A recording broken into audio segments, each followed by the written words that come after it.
Excuse me po. Yeah, Pwedeng maka-stop o kahit saglit lang po. Magtatanong lang po ako. tatanong po for...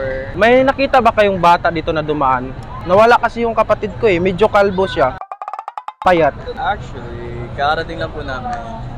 Kasi last na nakita ko, doon ako. You serious? Nandito na kayo. Dumaan siya. Nakatamlay. Matamlay lang yun eh. Nakaganon nakaglakad oh. What the fuck? Matamlay lang siya. Pero medyo ano siya, malnourished na bata.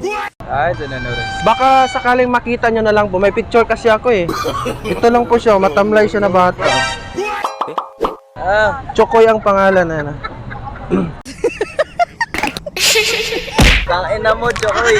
Malnourished kasi to. Malakas kumain ng kanin. Isang kaldero. Pero hindi tumataba. Yan ang problema niya ngayon. Payat lang siya. Walang buhok. Mas bilog ang mata. Baka sakaling makita nyo lang po ha. Sige, salamat ha.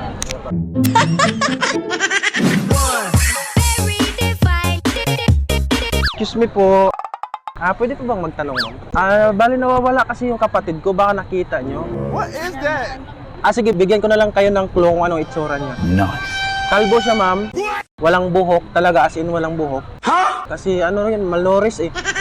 Tsaka medyo payat siya na matamlay. Ganun siya nang lumakad oh. Parang ibang ano siya, elemento.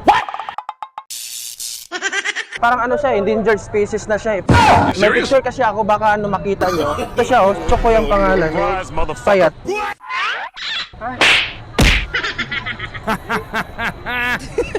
Payat lang siya.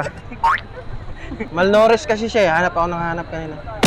Last ko kasi nakita dito, dumaan. Matamlay na ganun lang oh. Pero hindi siya basta-basta, endangered species siya eh. Payat lang siya na matamlay. Pero kakaiba yung ano niya, kakaiba yung lakas niya. Pangkalawakan talaga.